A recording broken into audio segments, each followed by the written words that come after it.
everyone, it's Nicole from the Physio Crew. I wanted to talk to you a little bit today about when you know whether you're ready to go back to swimming with shoulder pain.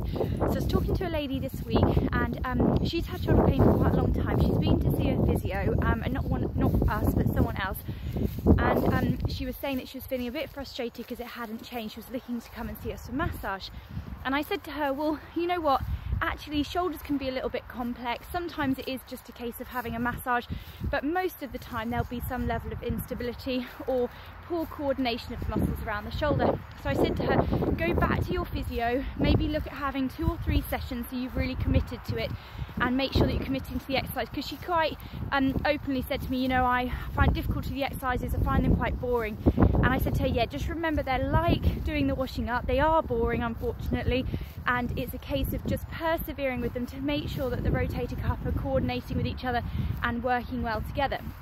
Now she really wants to lose weight, so that's why she thought swimming would be good. Now the things to think about with swimming is that you need good control around the rotator cuff, particularly for front crawl. And this particular lady was thought that she had a level of impingement, so the posh term for impingement is subacromial pain syndrome. We don't use impingement very much anymore because impingement implies that there's pinching, whereas actually it's just a case of getting that humeral head depressed a little bit in the space in the shoulder, so that you're creating a bit more space so you're not getting any compression of the bursa, which is a little fluid filled sac in there. So what I said to her is, I said, right, well, the first things, there's certain things that physios will do to test, to see whether you're ready to go into sort of front crawl. Breaststroke would probably be fairly safe for her with the sort of the symptoms she was describing. But what we do with front crawl is we look at your external rotation, we get you to lie on the bed. It's not quite the same as being in the pool, but we can't always come to the pool with you.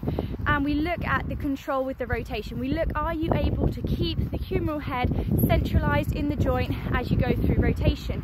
Because to do something like front crawl, you need to have good control of where that humeral head is sitting, so that you're not causing pressure on the bursa and you're not causing pressure on the tendons where the rotator cuff join.